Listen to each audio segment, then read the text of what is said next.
فرزند زہرا یہ حالات برے ہیں۔ کاشانہ بصیرت ایک ایسا مکمل یوٹیوب چینل جس پر محروم بصارت کے لیے بالخصوص اور تمام افراد کے لیے بالعموم سینکڑوں کی تعداد میں اسلامی کتب دستیاب ہیں۔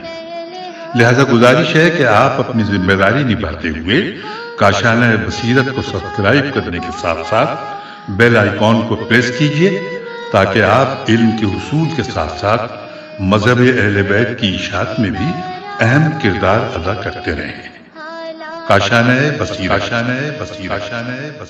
فرزند زہرا یہ حالات برے ہیں۔ بسم اللہ الرحمن الرحیم۔ السلام علیکم۔ یہ کتاب آپ کے لیے کاشانہ بصیرت کے یوٹیوب چینل کی جانب سے ریکارڈ کی جا رہی ہے۔ نام کتاب اسوہ رسول اکرم صلی اللہ علیہ وآلہ وسلم از آیت اللہ العظمیٰ سید علی خامنائی، مترجم سید کوثر عباس موسوی، ناشر خانہ فرنگ، جمہوریہ اسلامی ایران، حیدرآباد سندھ، پاکستان۔ اب ہم کتاب کا پارٹ نمبر 19 پڑھیں گے، صفحہ نمبر 282۔ رہبر معظم کا عید مابعث کے موقع پر حکومتی اہلکاروں اور اسلامی ممالک کے سفیروں سے خطاب۔ نبی اکرم صلی اللہ علیہ وسلم کی بعثت کی سالگرہ کے موقع پر جو در حقیقت پوری انسانیت کی سب سے بڑی اور عظیم عید ہے، آپ تمام محترم حاضرین، عزیز بھائیوں اور بہنوں، معزز مہمانوں اور یہاں تشریف فرما اسلامی ممالک کے سفیروں کی خدمت میں مبارکباد پیش کرتا ہوں۔ نیز تمام ایرانی عوام کی خدمت میں اس موقع پر مبارکباد اور تہنیت پیش کرتا ہوں، جنہوں نے عملی طور پر ثابت کر دیا کہ وہ پیغمبر اسلام صلی اللہ علیہ وسلم کے پیغام بعثت پر عمل پیرا ہیں۔ اس راستے میں ہماری قوم نے بہت بڑے اور سخت امتحان دیے ہیں۔ اس عظیم دن کی مناسبت سے میں تمام مسلمان قوموں، عالم اسلام اور دنیا کے گوشہ و کنار میں آباد تمام مسلمانوں اور ان حریت پسند انسانوں کو بھی مبارکباد کے پیش کرتا ہوں جو آزادی، عدل و انصاف، انسانیت اور انسان کی توقیر و احترام کا پیغام سن کر خوشی اور مسرت محسوس کرتے ہیں۔ میرے عزیز بھائیوں اور بہنوں، پیغمبر اکرم کی بعثت کے بارے میں بہت سی باتیں ایسی ہیں جن پر غور و فکر اور بیان کرنے کی ضرورت ہے۔ اس وقت عالم اسلام کے لیے جو چیز قابل توجہ ہے وہ 2-3 بنیادی نکات ہیں۔ ایک نقطہ تو وہی ہے جس کی طرف امیر المومنین علی علیہ السلام نے نہج البلاغہ کے خطبے میں ارشاد فرمایا ہے کہ پیغمبر اکرم اور عظیم انبیاء الہی کی بعثت کی غرض و غایت کیا تھی۔ آپ فرماتے ہیں انسانوں کو انسانی فطرت اور انسانی خصلت کی جانب جو شرف و عزت سے منسلک ہوتی ہے لوٹائیں، اللہ کی فراموش کردہ نعمتوں کی طرف ان کی توجہ مبذول کرائیں اور دفن کر دی جانے والی قوت عقل کو حرکت میں لائیں اور بیدار کریں۔ انسان عقل و خرد کی برکت سے ہی بعثت کے پیغام کا ادراک کر سکتے ہیں۔ انبیاء علیہم السلام کے نورانی راستے کی دشواریوں اور سختیوں سے خوفزدہ نہیں ہوتے ہیں اور انہیں عبور کرتے ہیں۔ عقل و فکر و خرد کی مدد سے ہی انسان قرآنی تعلیمات و مفاہیم سے صحیح طور پر استفادہ کر سکتا ہے۔ اگر اسلامی معاشرہ اسی ایک حکم یعنی عقل و خرد کے استعمال کو اپنے درمیان رائج کر لے تو انسانی معاشرے کی بیشتر بڑی مشکلات خود بخود حل ہو سکتی ہیں اور اسلامی معاشرے کے بیشتر مسائل کا ازالہ ہو سکتا ہے۔ آج آپ مشاہدہ کیجئے کہ کسی خطے میں اسلام کے نام پر بے گناہ انسانوں کے ساتھ ظالمانہ سلوک کیا جا رہا ہے۔ کسی علاقے میں اسلام کی وجہ سے مسلمانوں کا قتل عام ہو رہا ہے۔ افریقہ میں کسی ایک ملک میں کسی کو مسلمان ہونے کی وجہ سے ظلم و بربریت کا نشانہ بنایا جا رہا ہے، قتل کیا جاتا ہے، اور کسی دوسری جگہ کچھ لوگ اسلام کے نام پر دوسروں کی بیٹیوں کو اغوا کر کے بھاگ جاتے ہیں۔ اس کی وجہ یہ ہے کہ اسلام کا پیغام صحیح طرح سے مسلمانوں تک نہیں پہنچ سکا ہے۔ ہم مسلمانوں کو چاہیے کہ ہم قرآن اور اسلام صحیح طریقے سے سمجھیں اور اپنی عقل و خرد کے پیمانے پر اور انسانی و اسلامی افکار کی روشنی میں پیغمبر اسلام صلی اللہ علیہ وسلم کی تعلیمات کی گہرائیوں تک پہنچیں اور ان پیغامات کو سمجھیں۔ اگر ہم اسلام کے پیغام کی طرف سے غافل رہ جائیں گے تو قرآن کریم کہہ چکا ہے، جب ہم نے قرآن کو ترک کر دیا قرآن کے مفاہیم و تعلیمات پر صحیح طریقے سے تدبر نہیں کیا۔ اگر ہم نے قرآنی مفاہیم کے گلدستے کو، جو انسانی زندگی کے لیے مکمل ضابطہ حیات ہے، صحیح سے نہ سمجھا تو ہم سے لرزش ہوگی اور پھر ہماری عقل قرآنی مفاہیم کا ادراک نہیں کر سکے گی۔ آج دنیا میں کچھ دشمن ہیں جو کھلم کھلا اسلام کے خلاف برسر پیکار ہیں۔ ان کی پہلی جنگی حکمت عملی اختلافات کی آگ کو بھڑکانا ہے۔ سب سے گہرا اختلاف اور سب سے خطرناک اختلاف عقیدے اور ایمان سے متعلق اختلاف ہوتا ہے۔ تو آج دنیا میں مسلمانوں کو ایک دوسرے کے خون کے پیاسا بنانے کے لیے استکباری طاقتوں کے ہاتھ ایمان و عقیدے سے متعلق باتوں کے ذریعے اشتعال انگیزی میں مصروف ہیں۔ ایک گروہ دوسرے گروہ کو کافر قرار دے رہا ہے، ایک جماعت دوسری جماعت پر تلوار تانے کھڑی ہے۔ برادران ایمانی ایک دوسرے سے تعاون کرنے، ایک دوسرے کا ہاتھ تھامنے کی بجائے برادر کشی کے لیے دشمنوں سے تعاون اور ساز باز کر رہے ہیں۔ شیعہ سنی جنگ کی آگ بھڑکاتے ہیں، نسلی اور فرقہ وارانہ اشتعال اور تصادم کو ہر لمحہ ہوا دینے کی کوشش کرتے ہیں۔ البتہ ان سرگرمیوں میں جو ہاتھ ملوث ہیں وہ جانے پہچانے ہاتھ ہیں۔ اگر عقل کی قوت اور فکر و آگاہی کی روشنی کو بروئے کار لایا جائے، جس کا حکم ہمیں قرآن کریم نے بھی دیا ہے، تو دشمن کا ہاتھ ہمیں صاف نظر آ جائے گا اور دشمن کے عزائم ہمارے سامنے آ جائیں گے۔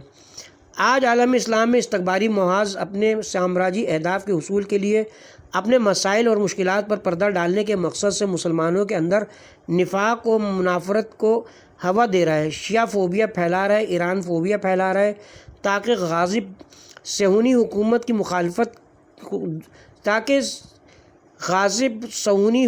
کی حفاظت کر سکے، تاکہ اس تضاد کو کسی طرح حل کر لے جس کے باعث علاقے میں سامراجی پالیسیوں اور منصوبوں کو شکست ہوئی ہے۔ اس کی نظر میں اس مقصد کے حصول کا واحد طریقہ مسلمانوں کے درمیان اختلاف ڈالنا ہے۔ اس چیز کو دیکھنے اور سمجھنے کی ضرورت ہے۔ دانشوروں اور ممتاز شخصیات سے یہی توقع ہے، منتخب مفکرین سے یہی امید ہے۔ آج مغرب کے سیاسی ادارے جس چیز کی ترویج کر رہے ہیں وہ در حقیقت وہی جاہلیت ہے، جسے مٹانے کے لیے اور انسانی زندگی کے درمیان سے دور کرنے کے لیے پیغمبر اکرم صلی اللہ علیہ وسلم کو مبعوث برسالت کیا گیا۔ اسی جاہلیت کے آثار آج ہماری دنیا میں اس رائج پست مغربی تہذیب میں صاف دکھائی دے رہے ہیں۔ وہی بے انصافی، وہی تفریق و امتیاز، وہی انسانی وقار کی پامالی، وہی جنسی مسائل اور نفسانی حوث سب سے اہم اور بنیادی موضوع بنے ہوئے ہیں۔ قرآن کریم پیغمبر اکرم صلی اللہ علیہ وسلم کی محترم ازدواج کو مخاطب کر کے فرماتا ہے، قدیم زمانے، سورہ احزاب آیت نمبر 33، قدیم زمانے کی جاہلیت کی ایک علامت خواتین کا تبرج یا خود نمائی ہے، اور آج مغربی تمدن کے بنیادی مظاہر میں سے ایک یہی جسم کی نمائش ہے۔ تو یہ وہی جہالت ہے، لیکن اس جہالت نے خود کو جدید تشہیراتی حربوں سے لیس کر لیا اور اس طرح حقائق کو لوگوں کی آنکھوں سے دور کر دیا۔ ہم مسلمانوں کو یہ بات سمجھنی چاہیے، ہمیں اس کی خبر ہونی چاہیے۔ آج عالم اسلام کو غور و فکر اور غور و خوض کی عادت ڈالنے کی ضرورت ہے۔ مسائل کو اچھی طرح سمجھنے اور ان کا صحیح تجزیہ کرنے کی ضرورت ہے۔ دنیا اسلام کو آج اس بات کی ضرورت ہے کہ امت اسلامیہ کے دشمنوں کے محاذ کی صحیح طریقے سے شناخت کریں۔ ہم اپنے دشمنوں کو پہچانیں اور اپنے دوستوں کو بھی پہچانیں۔ بسا اوقات یہ بھی دیکھنے میں آتا ہے کہ مسلمانوں میں سے کچھ لوگ ہمارے دشمنوں سے جا ملیں کہ اپنے بھائیوں کا صفایا کریں۔ ظاہر ہے اس سے ہمیں نقصان پہنچتا ہے، اس سے امت اسلامیہ میں انتشار اور اضطراب کی کیفیت پیدا ہوتی ہے۔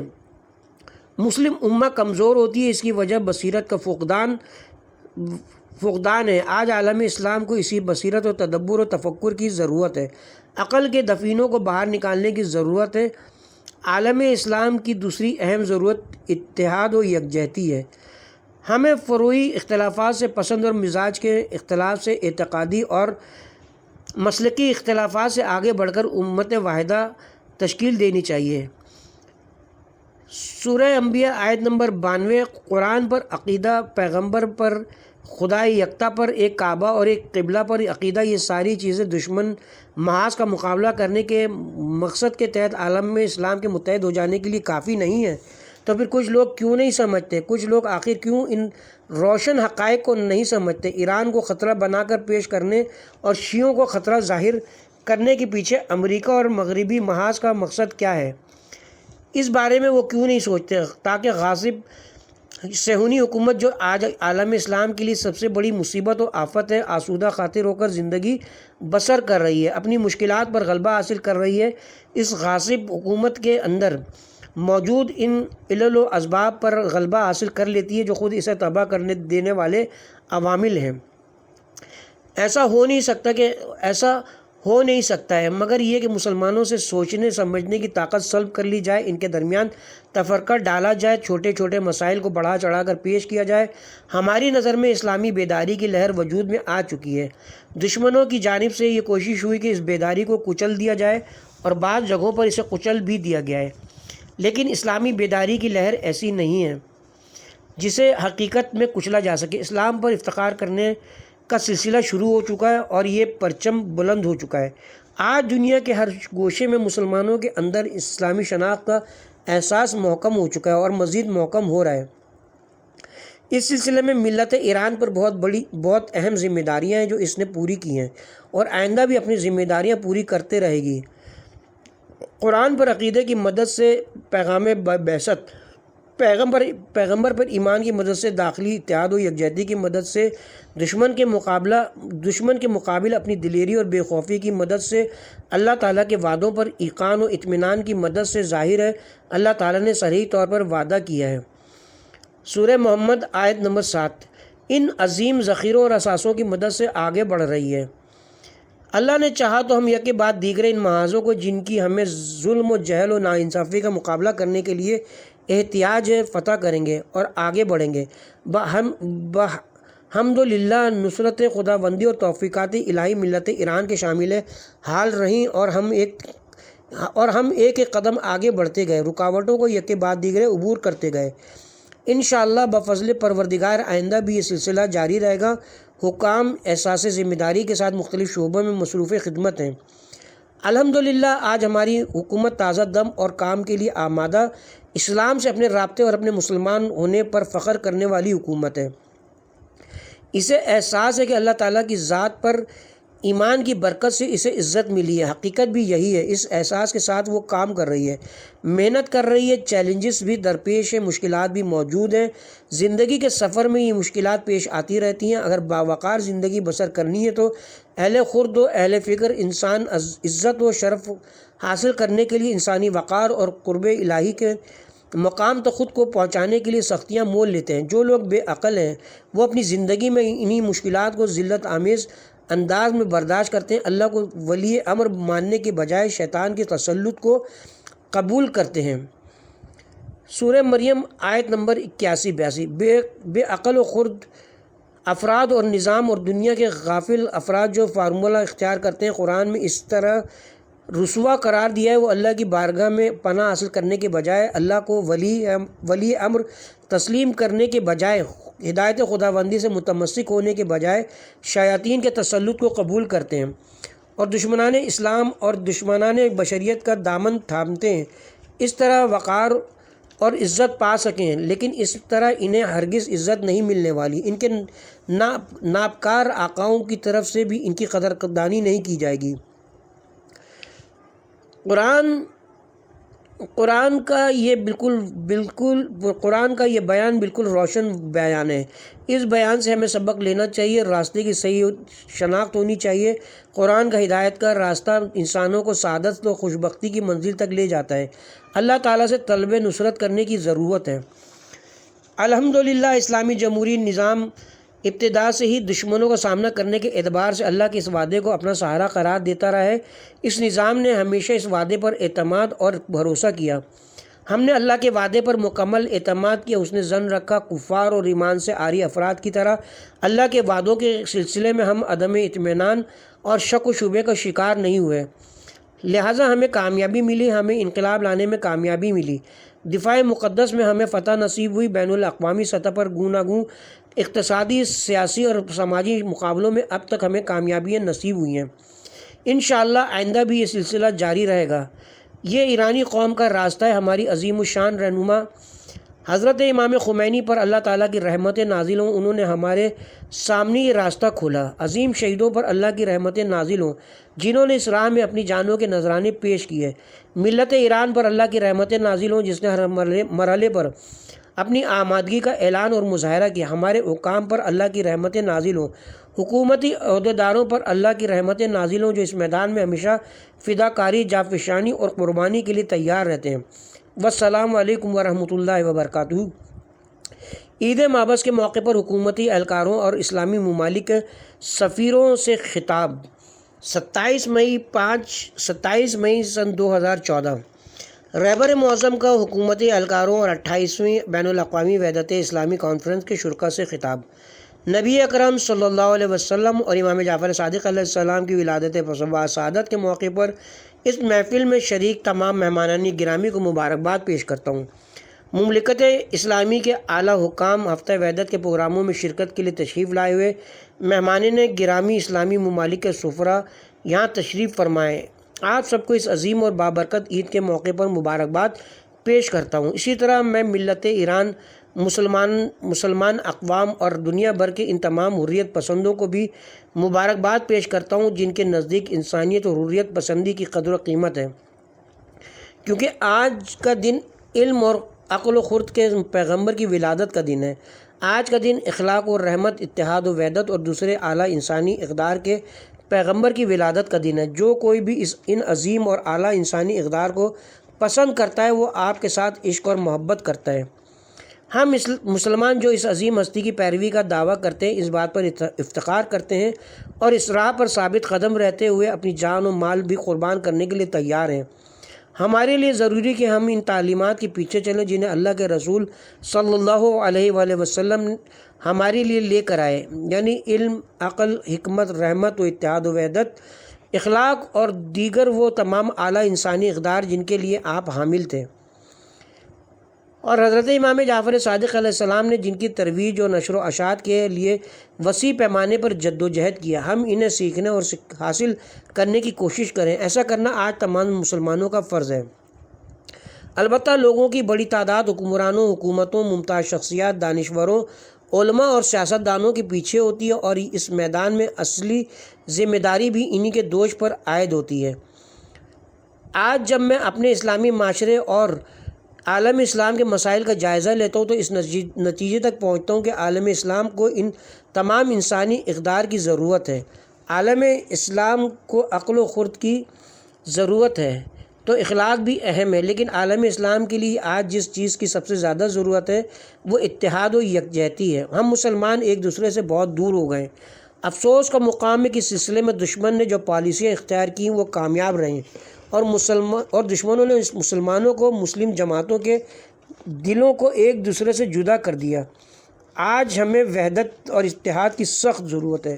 اگر اتنی وسیع و عریض سرزمین پر موجود اسلامی ممالک میں آباد مسلم اقوام جو دنیا کی آبادی کے ایک بڑے حصے پر مشتمل ہیں، جزیات میں نہ صحیح صرف کلی طور میں بھی آپس میں متحد ہو جائیں تو عالم اسلام ترقی کی بلندیوں کو پہنچ جائے گا۔ مسلمان اقوام کا کلی امور میں ہی ایک دوسرے کے ساتھ دکھائی دینا بھی بہت زیادہ مؤثر ثابت ہوگا۔ اگر اسلامی ممالک کے سربراہان یا مفکرین اور دانشور ایک دوسرے کے خلاف بیان بازی شروع کر دیں، اگرچہ یہ بیان بازی صرف گفتگو کی حد تک ہی کیوں نہ ہو، یہ چیز دشمن کو جری کر دیتی ہے اور اس کے اندر امید پیدا کر دیتی ہے، جیسا کہ یہی حقیقت حال آج ہمارے سامنے ہے۔ دوسری طرف سے اگر بیانات کی حد تک بھی ہم ایک دوسرے کے ساتھ کھڑے دکھائی دیں تو اس سے عالم اسلام کی عزت اور عظمت میں اضافہ ہوتا ہے، اس سے امت اسلامی کے تشخص اور وقار بڑھتا ہے۔ ہم نے جہاں بھی اتحاد اور اجتماع کے نمونوں کا مشاہدہ کیا ہے، اگرچہ یہ اجتماع صرف لوگوں کا جسمانی طور پر ایک دوسرے کے ساتھ کھڑے ہو جانے کی حد تک ہو، تب بھی دنیا میں اس کا انعکاس اسلام اور مسلمانوں کے وقار کا باعث بنا ہے۔ اس سے پیغمبر اسلام صلی اللہ علیہ وسلم کی شان و شوکت میں اضافہ ہوتا ہے۔ جب ہم نماز عید پڑھتے ہیں اور ایک دوسرے کے ساتھ کھڑے ہو جاتے ہیں اور ایک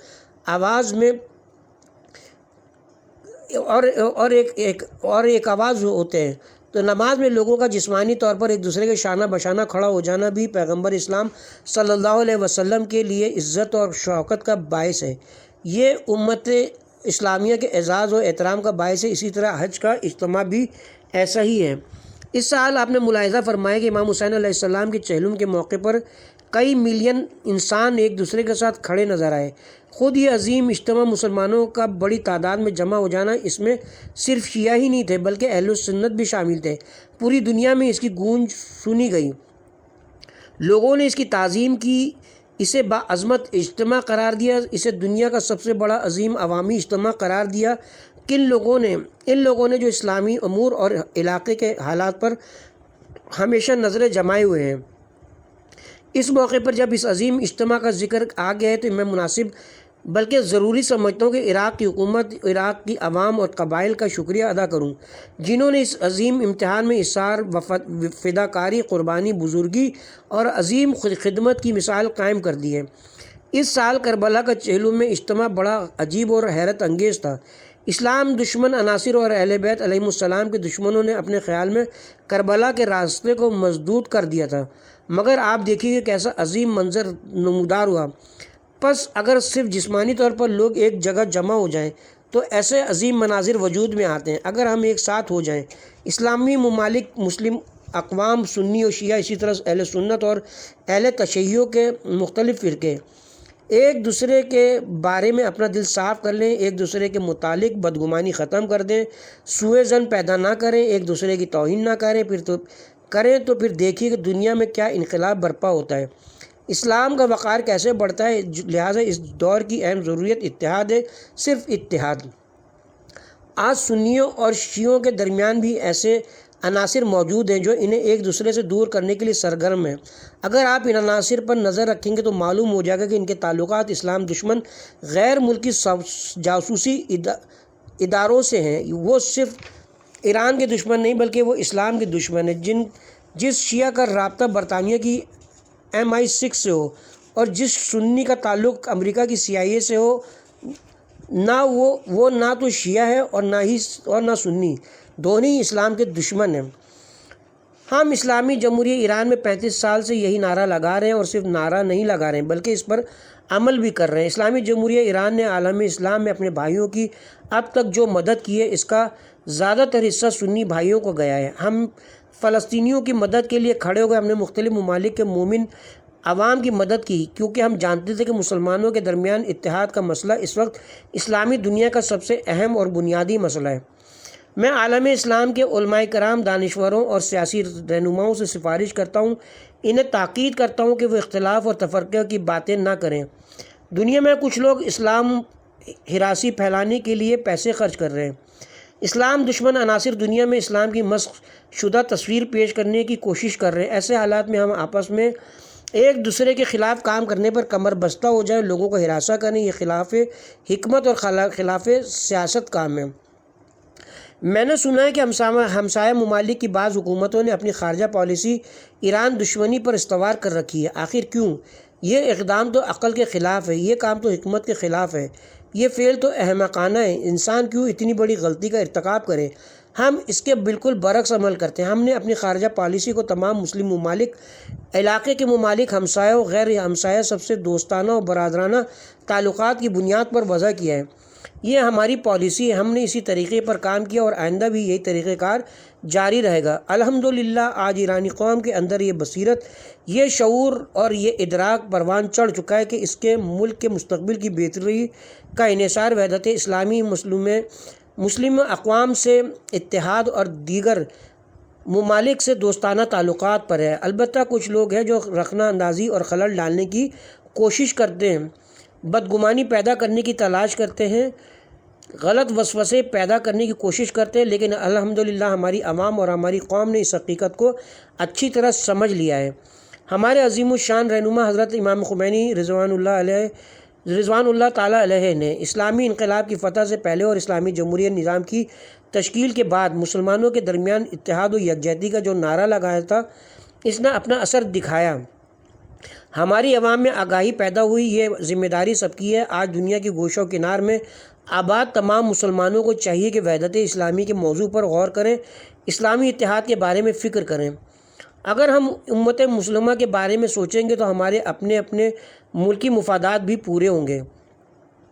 دشمن کی کوشش یہ کہ ہمیں ایک دوسرے سے الگ رکھے، ایک ملک پر حملہ کرے اور اس حملے میں دوسرے کی مدد لے۔ دشمن کی مصلحت اسی میں ہے، ہمیں چاہیے ہم ایسا نہ کرنے دیں۔ دشمن کون ہے؟ دشمن امریکی سرمایہ دارانہ نظام اور عالمی استکبار ہے، اور اس عالمی استکبار میں سر فہرست امریکہ اور صہیونی ہیں۔ صہیونی عناصر اور مقبوضہ فلسطین میں موجود صہیونی حکومت اس خطرناک نیٹ ورک اور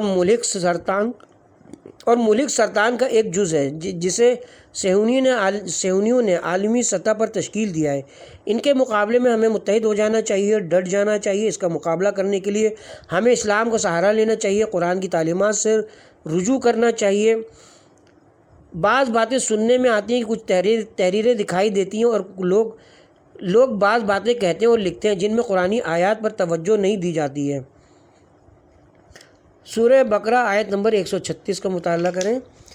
اسلام پلورلزم کو قبول نہیں کرتا، یعنی بعض لوگ جو کہ اس فکر کی ترویج کرتے ہیں کہ اسلام چونکہ حضرت عیسیٰ علیہ السلام اور حضرت موسیٰ علیہ السلام کی تعظیم کی تاکید کرتا ہے، لہٰذا وہ پلورلزم کا قائل ہے۔ انہیں چاہیے کہ وہ قرآن سے رجوع کریں، اسلامی متون کا مطالعہ کریں۔ غفلت اور لا علمی میں ایک بات کہہ جاتے ہیں کہ اسلام یہ ہے، یہ ہے قرآن کا مفہوم، اور پھر مسلمانوں کے درمیان حریصو علیکم۔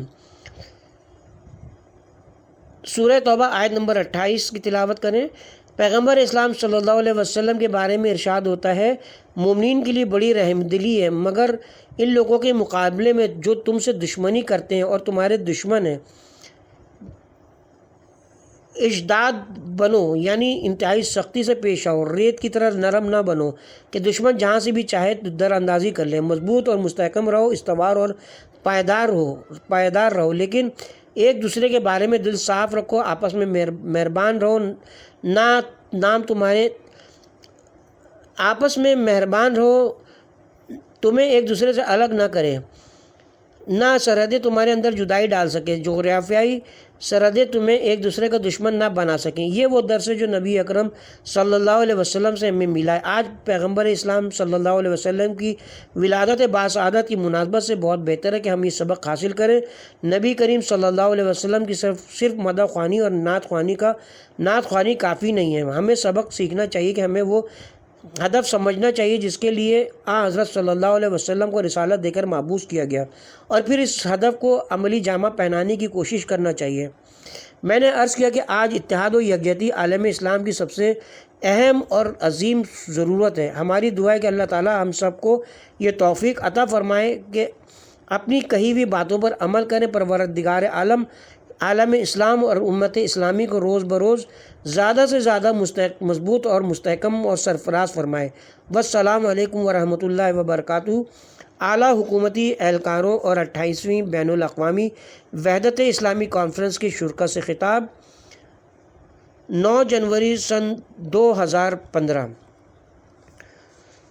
حضور اکرم صلی اللہ علیہ وسلم کی شخصیت کے مختلف پہلوؤں کو بطور کامل بیان کرنا یا آپ صلی اللہ علیہ وسلم کی شخصیت کی مکمل تصویر پیش کرنا کسی بھی انسان کے بس کی بات نہیں ہے۔ اللہ تعالیٰ اس برگزیدہ ہستی اور انبیاء علیہ السلام کے سردار سے ہم نے جو کچھ سیکھا یا سمجھا ہے وہ حضرت صلی اللہ علیہ وسلم کے حقیقی اور معنوی وجود کی ایک ہلکی سی جھلک ہے۔